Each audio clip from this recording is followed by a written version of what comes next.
तो roll camera action. नीचा ने कहा कि भाई गॉड इज डेड, गॉड मर चुका है और ह्यूमैनिटी को अब कुछ अलग चाहिए इस गॉड के कॉन्सेप्ट को रिप्लेस करने के लिए।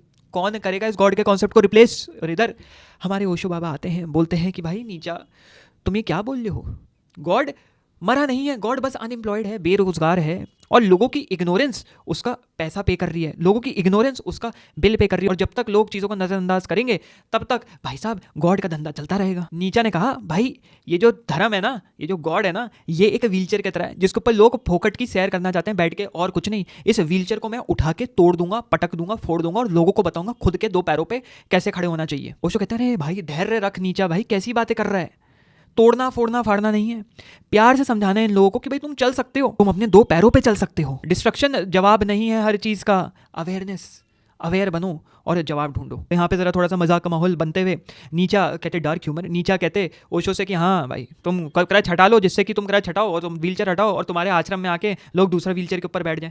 तो ओशो कहते हैं अरे भाई तुम तो सीरियस हो जाते हो, कम से कम मेरी व्हीलचेयर ये तो पूरा प्रोत्साहन देगी कि भाई अपने पैरों पर खड़ा होना है। मेरा व्हीलचेयर ये तो नहीं कहेगी जाके आपको एक हेवन का कॉन्सेप्ट मिलने वाला है, आपको एक ऐसा अद्भुत कॉन्सेप्ट मिलेगा जिससे आपकी जिंदगी बदल जाएगी, जो कि सत्य नहीं है। तो यहाँ पे आता है नीचे का सबसे प्रोवोकेटिव पैराग्राफ और सबसे फेमस लाइन्स विच इज जो मैं यहाँ से पढ़ देता हूँ। God is dead, God remains dead and we have killed him. How shall we, murderers of all murderers, comfort ourselves? That which was the holiest and mightiest of all that the world has yet owned has bled to death under our own knives.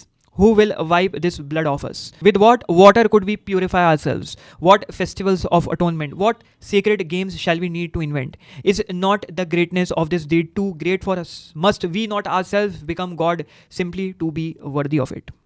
ये line कही सबकी फट के 4 क्या 64 हो गई। नीचा ने साफ साफ कह दिया कि भाई गॉड तो मर चुका है, गॉड है नहीं, और ये मैं नहीं कह रहा, ये तुम लोगों ने किया है, ये तुम्हारी करतूतें हैं। मॉडर्न इंटेलेक्चुअल एरा आ रहा है, तुम इतने ज़्यादा पढ़ गए साइंटिफिक रेवोल्यूशन में, साइंटिफिक एरा में कि क्या हो रहा है। अब गॉड के जो भी थ्योरीज थी, गॉड के जो भी कॉन्सेप्ट्स है वो जा रहे हैं, गॉड की तो अब ज़रूरत ही नहीं है। हम खुद से अपने गॉड को मार रहे हैं, हम खुद से अपनी मोरालिटीज़ चेंज कर रहे हैं, हम खुद से अपनी दुनिया चेंज कर रहे हैं, तो गॉड को रख के तुम करोगे क्या? अरे कब तक गुलाम बने रहोगे? और तुमने वो गुलामी खुद हटाई है, तुम बन रहे हो एक तरफ से अपने ऊपर एक मुखौटा रख के कि भाई मैं तो गॉड का बहुत बड़ा पूज्य हूँ, मैं तो गॉड के अलावा किसी को नहीं रखता। लेकिन साइड से भाई क्या कर रहे हो? भ्रष्टाचार खा रहे हो। साइड से क्या कर रहे हो भाई? निकाल ले हो जो अपनी मतलब की चीज़ है। भाई किसको बेवकूफ़ बना रहे हो? हैं, गॉड को बेवकूफ़ बना रहे हो। भाई अगर गॉड ही को तुमने खुद से मार दिया तो कौन बनाएगा तुम्हारे लिए नए रूल्स और नए रेगुलेशन? अगर गॉड ही नहीं है तो फिर तो सब कुछ जायज़ है, सब कुछ अलाउड है। और ये सिर्फ नीचा ने नहीं कहा, ये एक राइटर फ्योदोर दोस्तोयेव्स्की हैं, उन्होंने भी कहा। लेकिन मुद्दा एक बात की 10 बात कि भाई साहब गॉड को तुमने अपने हाथ से मार दिया, अब तो आ रहा है नाइलिज्म। अब नाइलिज्म से कैसे बचोगे वो तुम्हारे ऊपर है। ओशो ने कहा God exist because you are not aware of your self, God exist because you have not made any contact with your own centre. The moment you know your self there is no God and there is no need of any God. In fact, I am in absolute support of Friedrich Nietzsche. God is dead. उन्होंने support करते हुए कहा कि भाई साहब God का जो concept है, गॉड इज डेड का कॉन्सेप्ट, मैं उसके सपोर्ट में हूँ। लेकिन हम इनकी अगर यहाँ पे लाइन को समझा दे तो वो कुछ ऐसी लगेंगी इनकी पंक्तियाँ। उन्होंने कहा भाई तुम सबसे पास किसके हो मेरे मित्र? तुम सबसे पास खुद के हो, तो क्यों ये शांति ढूंढने के लिए बाहर जाते हो, एक्सटर्नली जाते हो, बाहर से कोई ऐसी चीज़ चाहते हो कि तुम्हें कोई प्यार करे बाहर से? तुम्हारे अंदर सब बैठा हुआ है, तुम्हारे अंदर सब समाया हुआ है। जो ब्रह्मांड में चीज़ें हैं वो तुम्हारे अंदर है, तुम्हारा जो अस्तित्व है वो ब्रह्मांड का अस्तित्व है, जो हमने ओशो के पिछले लेक्चर में बात करी थी। तो क्यों चाहिए गॉड? सेम क्वालिटीज़ हैं, सेम चीज़ें हैं, शायद तुम्हारा गॉड भी उसी चीज़ से बना हुआ हो, लेकिन फिर भी तुम्हें गॉड, क्योंकि तुम्हारा गॉड यूनिवर्स से तो अलग नहीं हो सकता ना, ब्रह्मांड का एक पार्ट है ना, ब्रह्मांड को बनाने वाला, ब्रह्मांड को समझने वाला ब्रह्मांड का ही एक अंग होगा ना, तो तुम उससे कुछ अलग नहीं हो ना। तो तुम अपने अंदर क्यों नहीं झांक के देखते दोस्त? तुमने अपना अस्तित्व इतना कमजोर बना लिया है कि उसके अलावा तुम्हें सारे अस्तित्व बड़े स्ट्रांग लगते हो। सबसे स्ट्रांग, सबसे ताकतवर अस्तित्व तुम्हें एग्जिस्टेंस लगती है गॉड की, उसके अलावा तुम कुछ देख ही नहीं पाते। अरे भाई इतनी बड़ी अस्तित्व को समझने के लिए अपने अस्तित्व को तो समझो, अपने एग्जिस्टेंस को तो समझो, तभी मेरे मित्र बाहर देख पाओगे। ये ढोंगपना, ये बहरूपना, किसी और को दिखाना, खुद को ना समझ के तुम समझते हो कि तुमने गॉड जैसे कॉन्सेप्ट को समझ लिया, किसका उल्लू बना रहे हो? जिस दिन तुम खुद को समझ गए, जिस दिन तुम अपने आप को समझ गए, उस दिन तुम्हें गॉड की जरूरत नहीं है, उस दिन तुम्हें गॉड का कॉन्सेप्ट ही नहीं चाहिए, उस दिन तुम अपने में संपूर्ण हो, उस दिन तुम अपने में कंप्लीट हो। फिर उन्होंने ओशो ने कहा God can not die, fictions never die, the moment you know they are fictions there is no question of their death, neither are they born nor they die. God was never born in the first place. How can he die? भाई साहब हमने fiction के बारे में पढ़ा था पिछले वाले हमारा जो भी ओशो का वीडियो था। भाई फिक्शन एक कहानी है, कहानी का कैरेक्टर हमेशा अमर रहता है। कहानी का कैरेक्टर कब पैदा हुआ, कब मरा, कहानी का कैरेक्टर इतना कॉमन है, वो कभी शायद पैदा ही ना हुआ हो, क्योंकि वो एक फिक्शन है, वो फेक है, वो एक मन भिड़ंत कहानी है, तो वो मर कैसे सकता है? और तुम्हें उसको मारने की ज़रूरत भी नहीं है, क्योंकि वो कभी पैदा ही नहीं हुआ, वो कभी बना ही नहीं। और जिस दिन तुमने ये सत्य समझ लिया कि ये सब कैरेक्टर है, गॉड एक सबसे बड़ा कैरेक्टर इस दुनिया में, उस दिन तुम्हें किसी चीज़ की ज़रूरत नहीं है मेरे दोस्त। उस दिन तुम्हें ज़रूरत नहीं है ये समझने की कि गॉड असली या नहीं है, तुम्हें खुद समझ में आएगा वो कैरेक्टर है, ना वो कभी पैदा हुआ, ना उसे मारने की ज़रूरत है। यहाँ पे आप एक डिफरेंस ले लेते हैं नीचे और ओशो की फिलॉसफी का, जो कि उन्होंने गॉड पे कहा। नीचे ने एक तरफ कहा कि हम लोग अपने आप से घबराते हैं, ह्यूमन का डिज़ायर इतना बड़ा है, हमारे लालसा, हमारी लालच इतनी ज़्यादा बड़ी है कि हमने गॉड का एक कॉन्सेप्ट क्रिएट कर लिया और उसके भरोसे हम बैठे हैं कि वो हमें वो सारा लालच एक ना एक दिन दे देगा।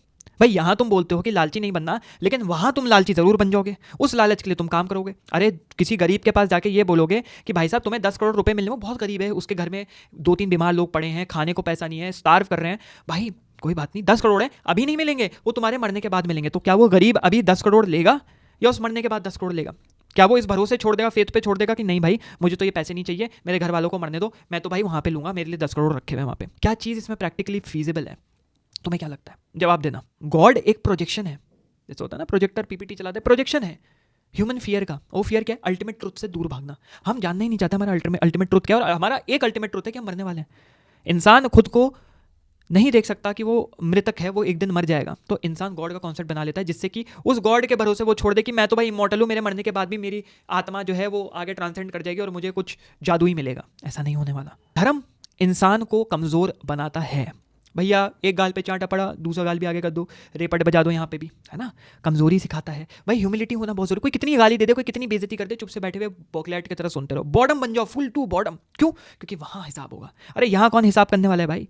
ये ताकत खत्म कर देता है, ये तुम्हारी शक्ति खत्म कर देता है, ये तुम्हारी क्रिएटिविटी खत्म कर देता है, ये तुम्हारी विल टू पावर खत्म कर देता है। तुम अपने बेस्ट सेल्फ में कभी नहीं बन पाओगे अगर ऐसी कमजोर गीदड़ बन के रहोगे इस दुनिया में। स्लेव मोरालिटी हो गई भाई। स्लेव मोरालिटी क्या है? गीदड़ बन के रहना है, कमजोर बन के रहना है, भेड़ चाल। हम तो भाई भेड़ बन के रहेंगे, भेड़िया नहीं बनेंगे, भेड़ बन के रहेंगे। हमें खा लो भाई, कोई बात नहीं, हम अपना मांस और गोश्त देने के लिए तैयार हैं, हमें खा लो, लेकिन हम कुछ नहीं करेंगे, हम रिटेलिएट नहीं करेंगे, हम उसके खिलाफ लड़ेंगे नहीं, हम अपने को त्याग देंगे, हम अपना जो है बलिदान दे देंगे। ना ना ना ना ना, सबसे बड़े कमजोर तो यही लोग हैं। मस्त मोरालिटी लाओ, एक्सेलेंस की तरफ जाओ, ताकत की तरफ जाओ, स्ट्रेंथ की तरफ जाओ, उसमें है असली सत्य। रिलीजन, धर्म सबसे गंदा हथियार है। धर्म वीकनेस का इस्तेमाल करता है, जो ताकतवर लोग हैं उनको तोड़ने के लिए। धर्म बोलता है वीकनेस सबसे अच्छी, भाई वीक रहो, कमजोर रहो। ये ताकतवर लोग बेकार होते हैं, ताकतवर लोग घटिया होते हैं, उनके अंदर गिल्ट डालते हैं, उनके अंदर फियर डालते हैं, जिससे कि वो अपनी ताकत तोड़ दें, अपनी इंडिविजुअलिटी तोड़ दें, वो बाहर निकलना चाहते हैं, वो अलग दिखना चाहते हैं क्राउड में। लेकिन नहीं भाई, हम तो भाई हम गीदड़ चाल चलेंगे, गीदड़ बन के रहेंगे। सत्य को दबा दिया जाता है, सच्चे रास्ते को दबा दिया जाता है।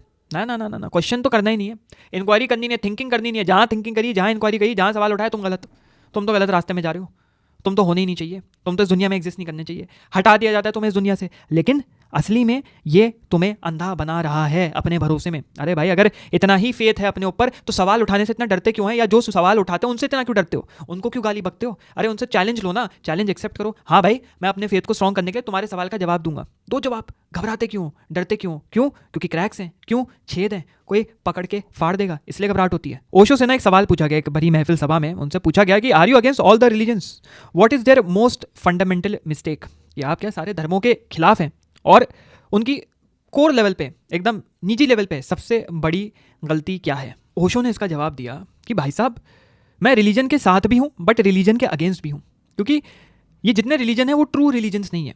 मैं एक किसी रिलीजन की बात नहीं कर रहा, मैं सारे रिलीजन की बात कर रहा हूँ। ये भाई ओशो ने कहा, मेरे ऊपर मत ले लेना यार, ठीक है। ट्रू रिलीजन, सत्य रिलीजन, असली रिलीजन एक ही हो सकता है। जैसे साइंस, एक ही साइंस है, वहाँ पे मोहम्मदियन फिजिक्स नहीं है, या हिंदू केमिस्ट्री नहीं है, या जैन साइकोलॉजी नहीं है।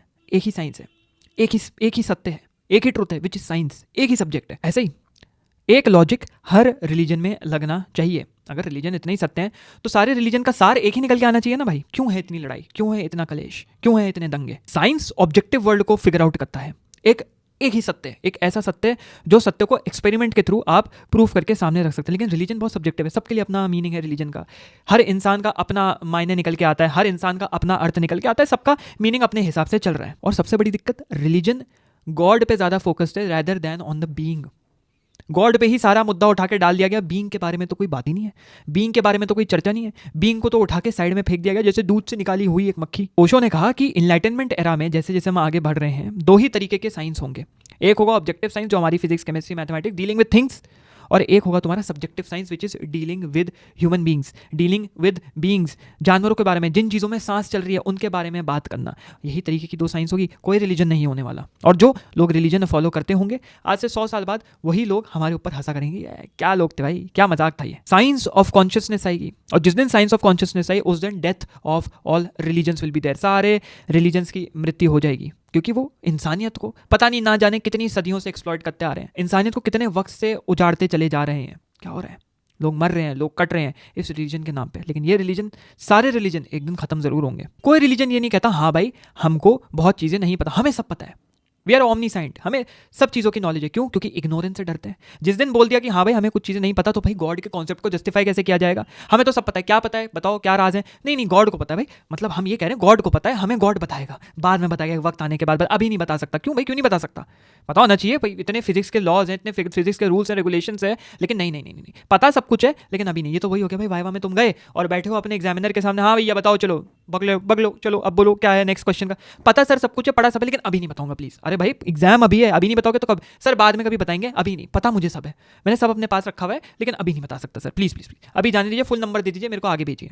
दुनिया से काम करती है ना, नहीं करती ना भाई ऐसे। तो अगर ये क्लिप अच्छी लगी हो तो बहुत ज़रूरी है सब्सक्राइब करना, और अगर इससे रिलेटेड और पूरा लेक्चर देखना है तो फिर यहाँ या यहाँ कहीं पे भी वीडियो दिख रहा होगा, उसको क्लिक करो और मेरे मेन चैनल पे पूरा लेक्चर देख लो।